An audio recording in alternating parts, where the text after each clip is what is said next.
and Arceus right over there. Praise be the Lord. I'm sorry? Oh, yeah, I don't know what that is. Okay. Right, I may stumble a little bit, but I'm going to do my best to bring this to you. So, let's get started. Now, how many are familiar with the Greek gods? Alright, good. Well, put that away. Screw them, because this is the stuff that really matters. And I divided the presentation into 4 parts.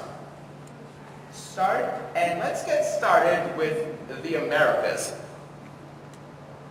Now, let's start with Aztec mythology with the Kami trio, Tortoise, Thunderous, and Landerous. Now, what many don't seem to recognize, a lot of people know for a fact that they are based off the gods, Japanese gods rather, Fujin, Raijin, and Inari, not in that specific order. But people seem to forget the other basis for them, the 4 sons of Ometeotl of Aztec mythology.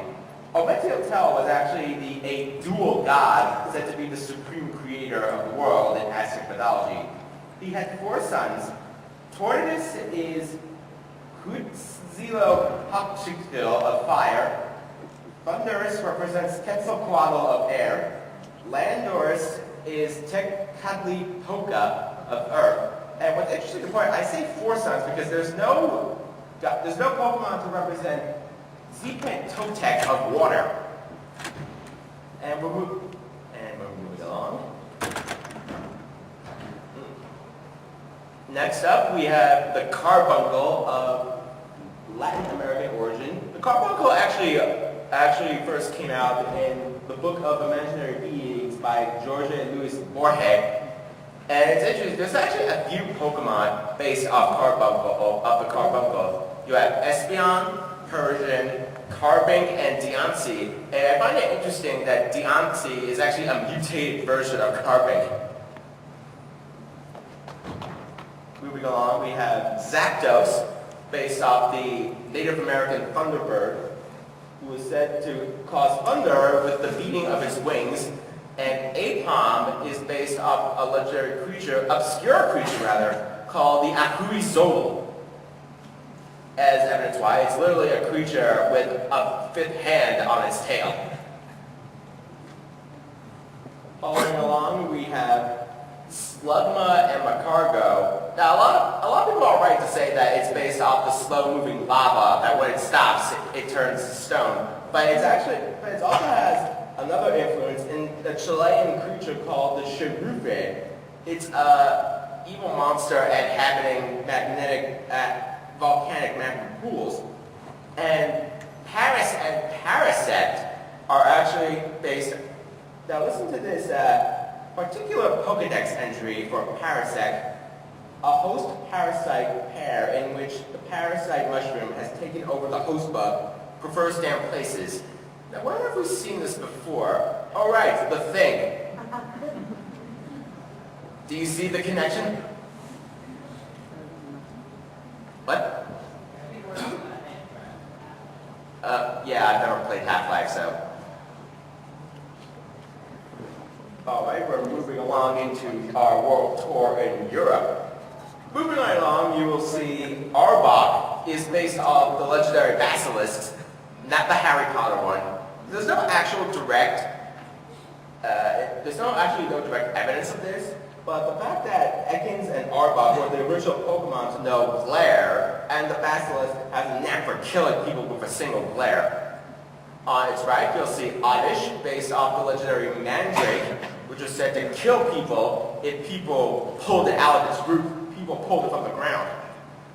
Because you can easily mistake it for a clump of weeds. Following that, we have Lapras, naturally based off the Lapras monster. And its Ruby and Sapphire Pokedex entry actually says, people have driven Lapras almost to the point of extinction. In the evenings, this Pokemon is said to sing plaintively as it seeks what few others of its kind still remain. I think it's really based on the fact that there's only one Loch Ness monster in the Loch Ness. And following that, we have Snubbull and Granbull, based off the Q-Sith of Scottish mythology. This is a hound that was said to bark 3 times before you knew it would come and attack you. Now this reference is often based on the fact that Snubbull and Granbull have recently been designated as a fairy type. Moving along, we have Ponyta, Rapidash, Zipstrika, and Blitzel, based off the 4 steeds of Helios. Their original names were Apox, Eus, Bronte, and Sterope. Bronte and Sterope were actually the Greek names for lightning and thunder, and Blitzel and Zipstrika are actually electric types. Next up is Kingdra, based off the Greek monster Charybdis, literally designated as a whirlpool, and the Kingdra is known to cause whirlpools with its yawning, while Skarmory is based off the Stymphalian birds, who are said to have literally metal wings and bodies and known for eating people. And it's interesting to point out that the Stymphalian birds is actually I believe the 6th labor of Hercules, and Skarmory is actually designated number 227 in the National Pokedex. So, I don't know the connection there, but it's an interesting thing to point out. Next up, how many of you love Gudra? Yeah? Yes! I fell in love with this guy when I first saw him. If anything, he has more in touch with Barney more than anything. But he's actually based off a rare French monster called the Loup Carpal, literally a giant slug monster. And Klefki is based off the knack of fairies stealing small objects. But there's actually a tradition, I looked it up in France, it's called the Pont des Arts, where couples would take locks, lock them on the side of the bridge, and throw the keys into the river. And now we know where all the keys are. Following that, we have Reshiram and Zekrom. Now, a lot of people will agree that Reshiram and Zekrom are actually based off Tao mythology, yin yang. But it's actually interesting to note the parallel between the legend of the original dragon of Unova and the founding of Rome. With Romulus and Remus, the two brothers fought for choice of territory, and one of them died, whereas the original dragon of Unova split into 2 parts due to the brothers' constant fighting. And we come into Melot, and how many of you are familiar with Thor? All of you, obviously. Yes, thank you, Marvel, indeed. Now, a lot of people don't actually talk about Yggdrasil. It's interesting to point out, Yggdrasil actually has a few animals living on it, such as, I hope I'm pronouncing this right, Vedfulnir, which became the basis for Yveltal. Am I pronouncing that right? Yveltal, okay. We have the four stag, Dane, Dablin, Dunir, and Duraprar, who became the basis for Xerneas, and Zygarde was influenced by the creature at the base of Yggdrasil, Yggdrasil, who was said to gnaw on the roots of Yggdrasil. And it's interesting to point out that there is no parallel to Ratatoskr, the squirrel who climbed up and down the tree, delivering a message between Vedfulnir and the dog. Moving along into Africa, there is the legendary Golem of Prague. Now, the Golem became the basis for naturally the Reggie Pokemon, and Golurk, as evidenced by the patch on its body.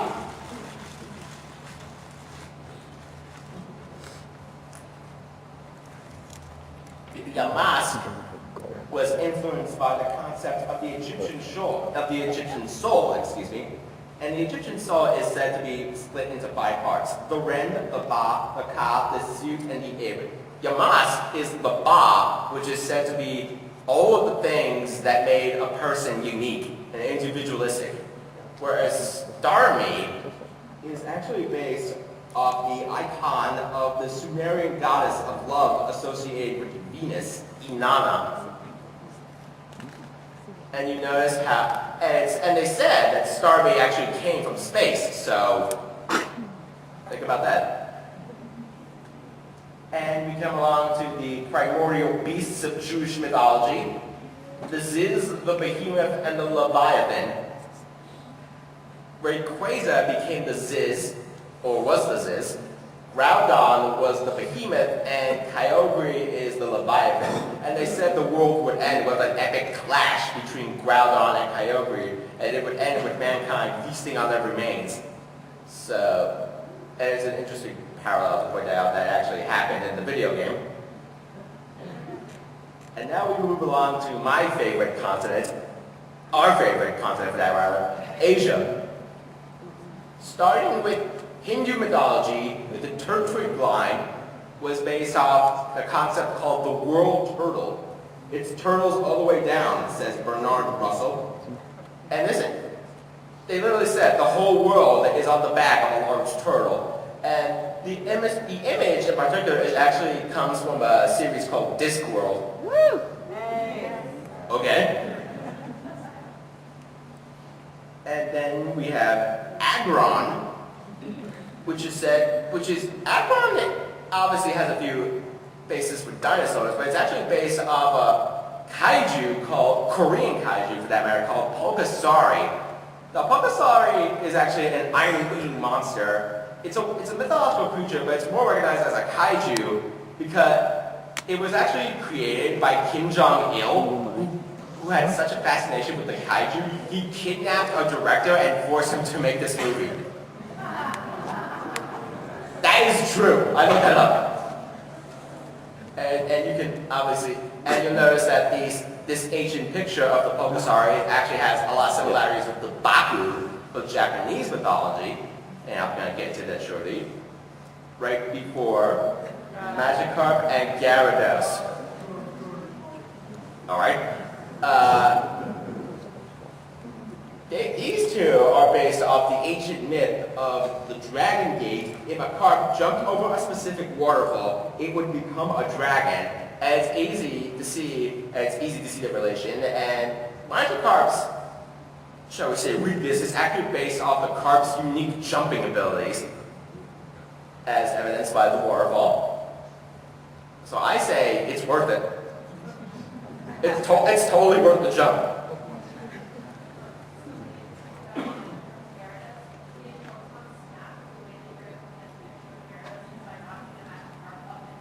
Oh, that is true. I never played that game. Thank you for bringing that up.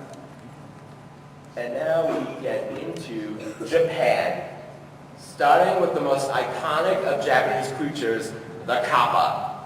The Kappa was split into 2 Pokemon, Kappa, who is Golduck, who is essentially a stylized Kappa, and Lombre, as evidenced by the large lily pad on its head used to collect rainwater, much like how a Kappa has water in its head dish. Next up is Kitsune and Zoroark, who became the basis for the Cunning Kitsune, a shape-shifting creature. And next we have Eevee, who actually, while he has traits reminiscent of foxes, he actually seems to be a combination of both the Tanuki and the Kitsune due to its ability to change into all these different forms. And I'm going to get to the Tanuki shortly. But first, the Baku, the dream-eating demon, who became the basis for Drowsy, Hypno, Muna, and Musharna due to its dream-eating abilities. Next up, we have the widest range of Pokemon, the Tsukumogami, who became the basis for, literally, they are inanimate objects that come to life after 100 years of neglected abuse. And it can be seen in all these different objects that have become Pokemon. The Voltorb line, Banette, Rotom, Trubbish, Clink, Chandelure, Honedge, Magnemite, and Banet. And Banet actually has trait abilities similar to voodoo dolls.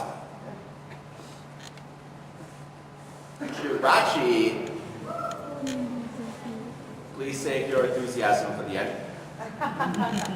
Jirachi is actually based off a Japanese tradition called Tanabata, where you would write your wishes on a sheet of paper and you put them on trees. In fact, Tanabata is the myth that a goddess and a man fell in love, but they neglected so much work, the father of the goddess became so angry, he pulled the goddess away from Earth, and they would only see each other for once every year.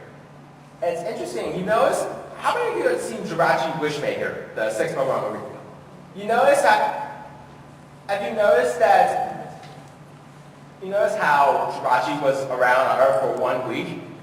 That parallels how the goddess and the human fell in love and had to be separated for a whole year, much like how Jirachi and Max were separated for 1,000 years.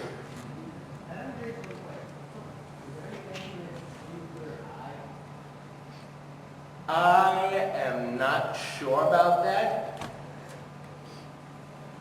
Anyway, we come back to our favorite Barney, Gudra. He's actually based off a lesser-known yokai called the Shushibora. And it's interesting to point out that the Shushibora is actually a yokai that is born from a snail after 3,000 years, spending 1,000 years in the mountains, 1,000 years in the plains, and 1,000 years on the coast. And what's funny is that Kalos is split into the mountain decks, the plains decks, and the coastal decks. What? Okay. Our favorite Pokemon, Meowth, is based off the tale of the Maneki Neko, literally the beckoning cat. The old tale says that a samurai wandering in the rain saw a cat with its paw up in the middle of the house like this. The samurai went to it, and immediately the tree he was standing under before was struck by lightning. And from there, the samurai prospered in the home. And Espeon, while it shares the ruby of the carbuncle, actually has traits of the Bekomata due to its split tail. Standler is based off a Japanese ancient object called the Shishi Odoshi, which is literally the equivalent of the scarecrow. The way it works is that the Shishi Odoshi, it gets filled with water and it falls over and makes this clank sound that scares the deer away. And it's much similar in the way how Standler uses its antlers to scare people off with its illusion powers. Axel has a few places we could trace it to, such as death, obviously, and the legendary creature known as the Hakutaku, this intelligent mountain-dwelling creature that warns people of disasters, and its knowledge of monsters made it a symbol of good luck. And this is ironic because Axel is seen as a symbol of bad luck because when it runs through towns, an earthquake or just some kind of disaster follows right after it. So you can imagine the amazing irony of this.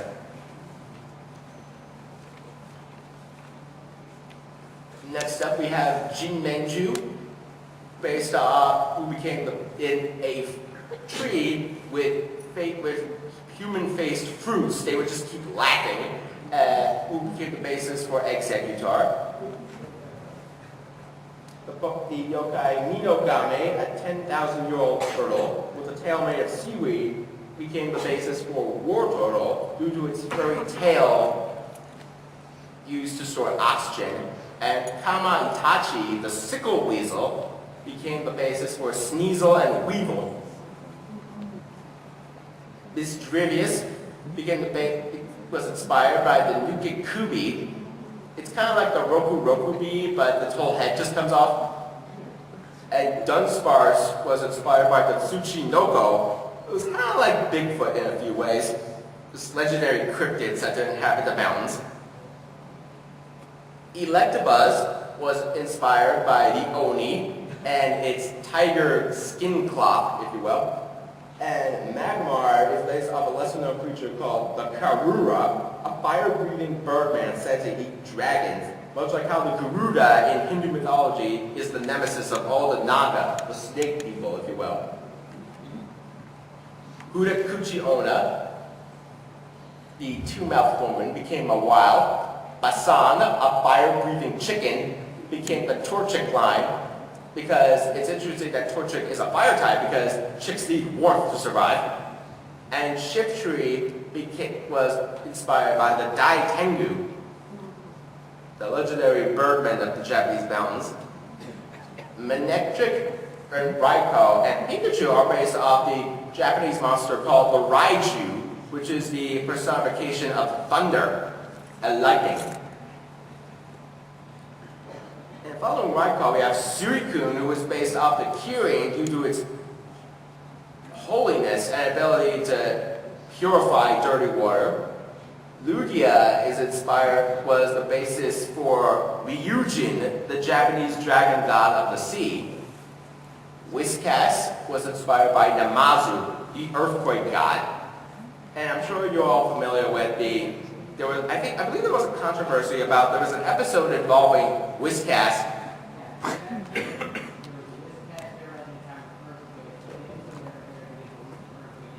Exactly. Thank you for taking the words out of my mouth.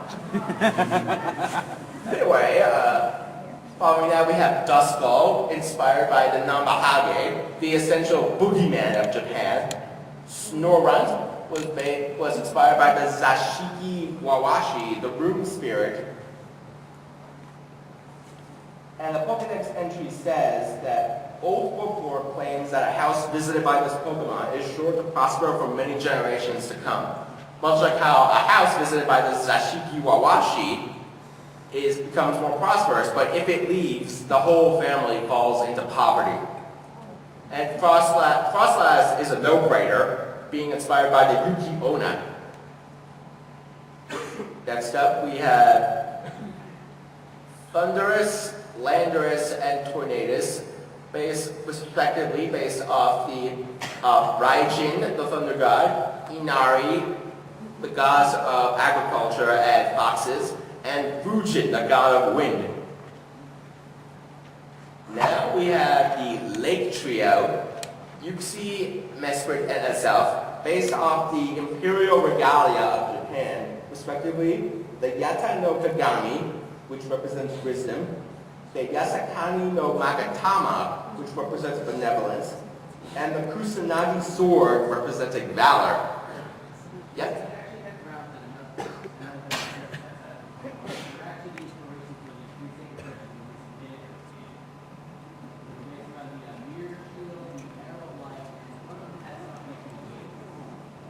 I've never played Kid Icarus, so I wouldn't know. Okay.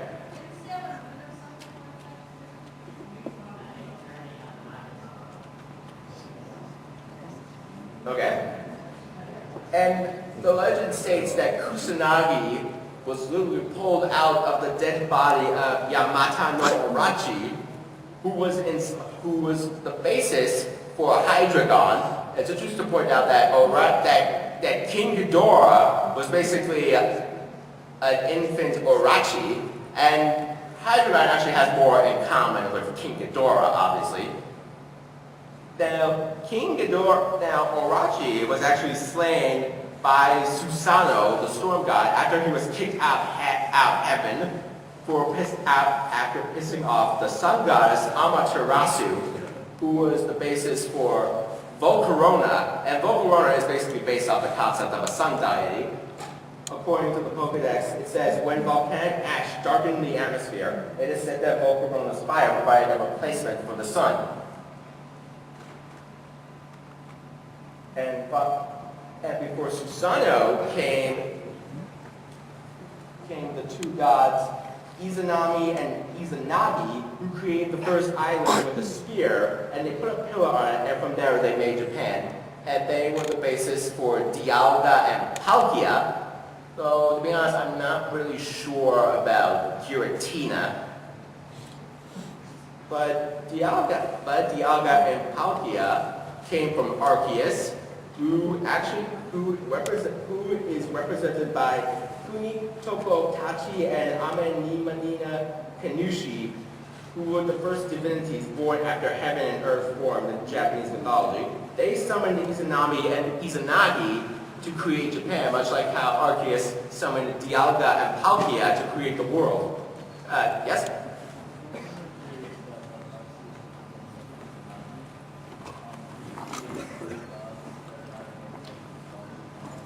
I'm sorry, what?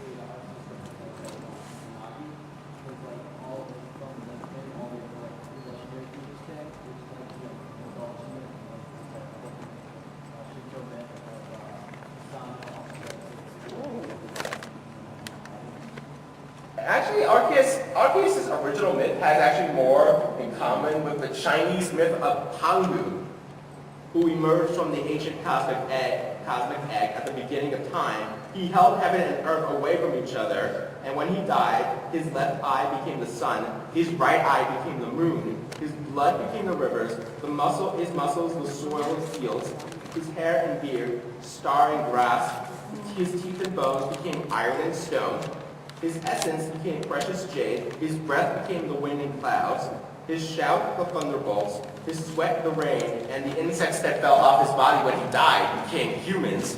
And this is pretty much shares Arceus in common because Arceus was said to create every Pokemon that has existed. Well, I'd like to think that Arceus created Mew after he created Dialga and Palkia. And all this leads me to the conclusion that Pokemon the Pokemon world for that matter, has a mythology reminiscent of Shintoism where everything is alive, but the sacredness kind of varies since you could capture these legendary Pokemon. So I want to ask you, what sort of belief system do you propose the Pokemon universe as a whole could have?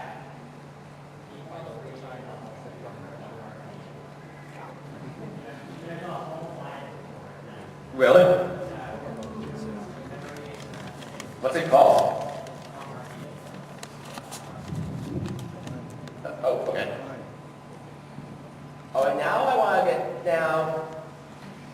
Don't leave yet, because last night I had difficulty with the pictures, and I actually want to I had another presentation last night, and I want to make up for that right now with my first presentation, Yokai, the most underappreciated monsters in the world.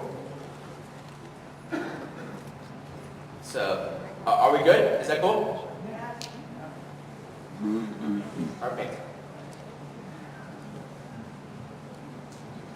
I didn't get a chance last night to do this due to the problem with the pictures, and I really want to make up for that right now. So, the first question we ask, what are, okay.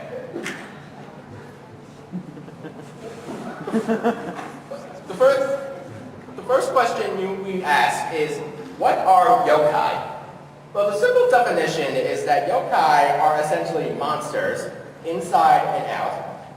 But the long definition is that they are amazingly varied supernatural beings, born as exaggerations of the unseen and explainable. We fear the unknown, but we really want to make something out of it. We really want to see what's inside it. So the yokai are our best representations of what's lurking in the darkness. The yokai they have many different shapes and sizes. They range from human spirits roaming the earth, animals that have gained magic and intelligence through aging, creatures responsible for strange phenomena or natural phenomena, and they are also tied to morals and social ideas, improper actions or neglectful behavior, and inanimate objects that have come to life after aging. The Tsukumogami, who come to life after 100 years of neglect and abuse. Now, yokai is composed of two kanji, yo, meaning mysterious, bewitching, unearthly, or weird, and kai, meaning mystery, wonder, and strange. So, in conclusion, a yokai can be something that is otherworldly and strange, but amazingly appealing to see at the same time. And now we'll read some of the most iconic yokai, starting with the Kappa, who is without a doubt the most iconic of yokai. He is amphibious in nature, and his pastimes include Pastimes include swimming, sumo wrestling, eating cucumbers, and looking at women's skirts. They live in small bodies of water, and one of their favorite foods, besides cucumbers, is something called the shurikodama. So the shurikodama is literally the human soul, and the way the kappa reaches it is by pulling the person into the water and shoving a slimy fist up their butthole. Yes, sir? Yeah, kind of like Lotad in a way, right? I don't think Lotad eats shurikodama. But based off Kappa. Actually, that's more. The kappa has more traits with Lamra, actually, at Ludicolo. Okay. And we also have the tanuki. Now, a lot of people mistake the tanuki for a raccoon, but he's actually a kind of canine. They are skilled shapeshifters and tricksters, and the best representations of their powers can be seen in the folk tales Bunbuku Chigama and Kachi Yama. And they have 8 specific traits. 1, a bamboo hat for shade against trouble. 2, big eyes to perceive the environment and make good decisions. 3, a safe ball that represents virtue. 4, a friendly smile. 5, a big tail that provides steadiness and strength until success is achieved. 6, a promissory note that represents trust and confidence. 7, a big belly that represents bold decisiveness and is also great for drumming. And 8, are you ready for this? It's giant scrotum used for all kinds of abilities. It literally pulls out its scrotum and can do anything with it. Make a raincoat, fish for fish, stuff like that. There are also the Oni, the classic ogres, and they're actually wicked humans sent to hell, and they dish out the terrible punishments in hell.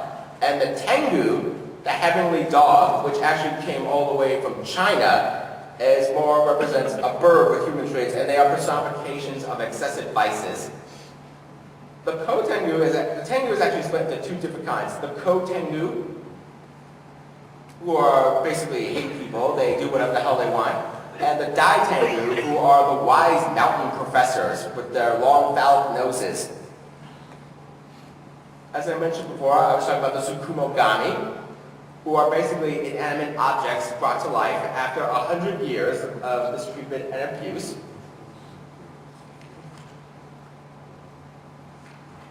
The kanji in the name actually makes it mean artifact spirit or 99-year gods. And they're either mischievous pranksters or revengeful monsters that attack humans for years of neglect and mistreatment. These are some pictures. These pictures are made by a brilliant guy named Matthew Meyer. I urge you to check out his website. And now we get into a more interesting aspect of the yokai, the toilet humor.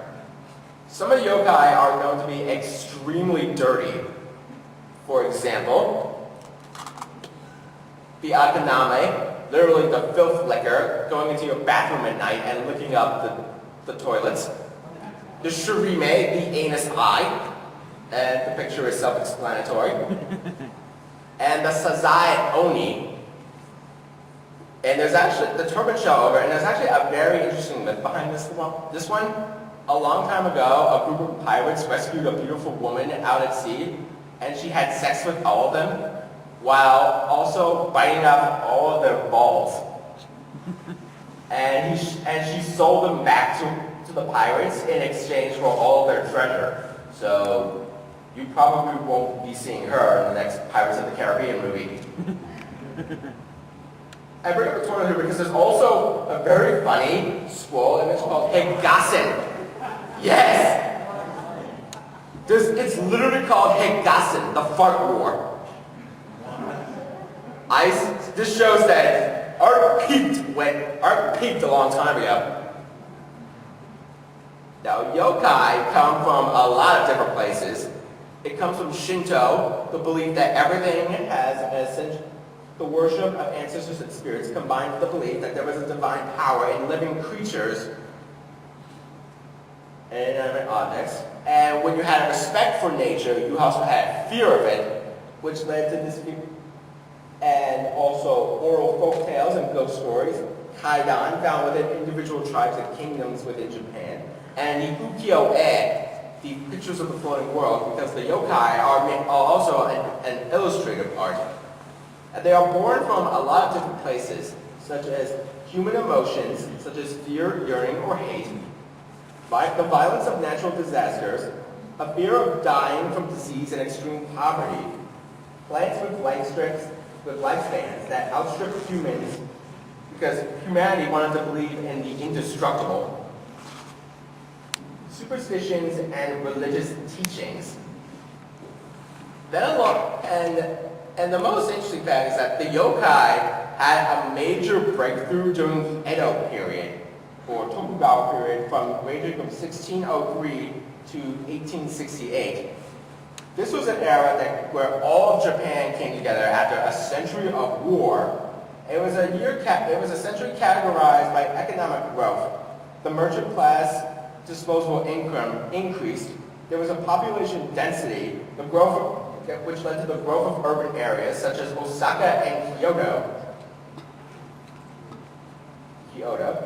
And storytelling became a popular medium of entertainment because all these folk tales and stories came together, and there was this huge desire to illustrate every last one of them.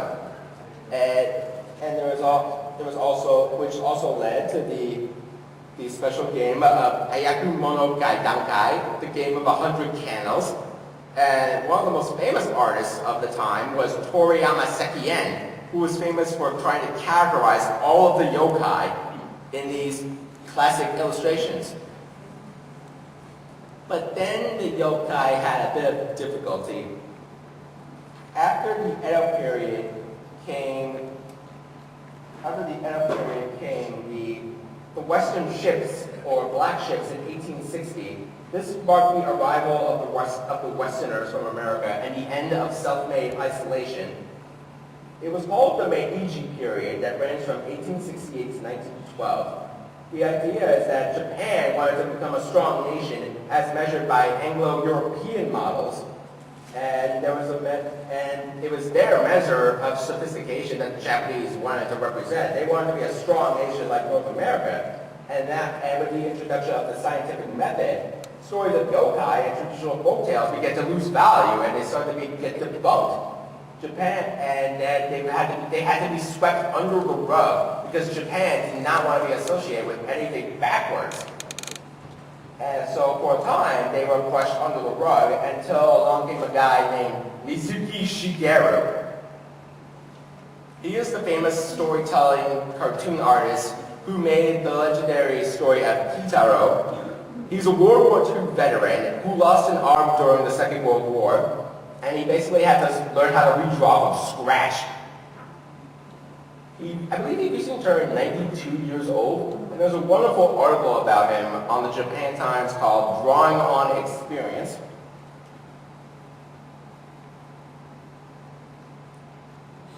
This is a small gallery of his work. And yokai also actually had a special influence on another form of entertainment, the tokusatsu, suitmation. Now, how many of you are excited for the new Godzilla movie? Yes, I know, right? Well, Godzilla wasn't actually directly influenced by the yokai. He's actually a metaphor for the atomic bomb, and suitmation as a whole is more easily influenced by kabuki and ancient puppetry, rather than the yokai themselves. And the popularity of suitmation actually gave rise to something we call Monster of the Week, and all of these popular shows, Ultraman, Kamen Rider, and Power Rangers. And it's really easy to see the weirdness of the yokai reflected in all these costumes. And the yokai actually were prominent in a few series of Super Sentai. This is literally where Power Rangers comes from, and I really think we need to respect the source material. There was Ninja Sentai Kaku Ranger, which ranged from 1994 to 1995.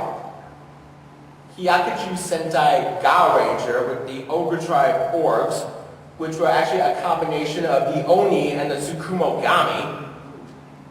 A more recent series, Samurai Sentai Shinkenger. And weird because in this series, the monsters were actually the basis for the yokai we're all familiar with.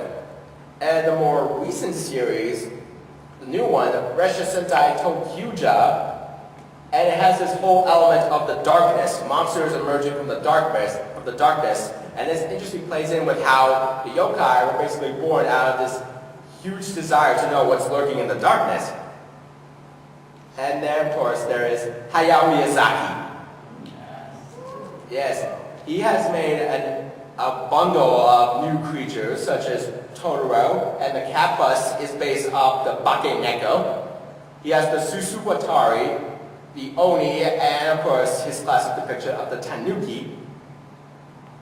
And they're actually vague references, and in Princess Mononoke, one of them is actually referred to by name, the Kodama, the tree spirit, and the forest spirit, when it becomes the night walker at night. In Japan, it's called the Daigarabachi, which is literally the creature said to be responsible for all of the markings on Earth.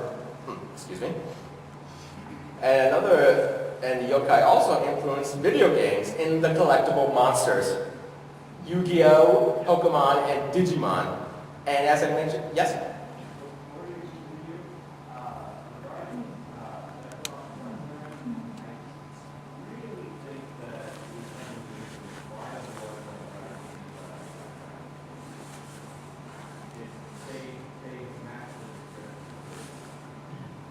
That is an interesting thought. Thank you.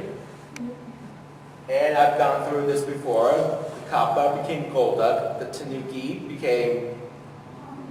That is my attempt at a joke, ladies and gentlemen. That is my horrible attempt. The Baku became Drowsy. Jinmenju became Executor.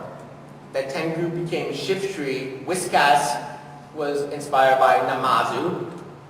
Furakuchi Oda became Mawile. Kama Itachi became Sneasel. And Yuki Onna became Frostlass. And this is a little image I had up. I was going to bring up the night before.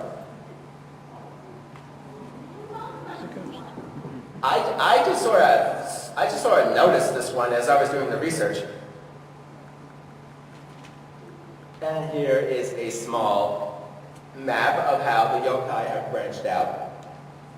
Now, I know what you're asking yourself. Why should we care about the yokai? We have Hayao Miyazaki, so why should we care about them? Well, according to Michael Foster, author of Pandemonium and Parade, he says, although Mizuki Shigeru is a household name in Japan, he is surprisingly unknown among Western fans of manga and anime. This is partly because, in contrast to fans for example, the internationally acclaimed anime of Miyazaki with their charmingly mystical characters and vaguely folkloric references, Mizuki's work is profoundly connected to the specific yokai of Japan, bound to a particularistic history and indelibly tied to national and cultural knowledge that are much more difficult for the uninitiated to access. But recently, the yokai have started to become more prominent in literature, such as this amazing collection of books, Yokai Attack Mad Alt, Pandemonium and Parade, The Night Parade of 100 Demons by Matthew Meyer, the Yokai Museum, which is available on Amazon, and I will be following in those footsteps with my book, Omagatoki. Let's get to that. Oh, and here is a list of the sources I used for this presentation. Now I want to talk about my story, Omagatoki. It is an Alice in Wonderland-esque journey. It's about an American boy named Thomas who has moved all the way to Japan with his family. And one evening he encounters a tanuki and chases it into the forest, just like how Alice chased the white rabbit. But after the first chapter, he gives up and just tries to find his way home. And as he does so, he encounters all of the yokai that have populated Japan for thousands of years. And I really hope you'll follow me along as I publish it. And I would like to open up to any questions you may have about the novel or anything. Yes?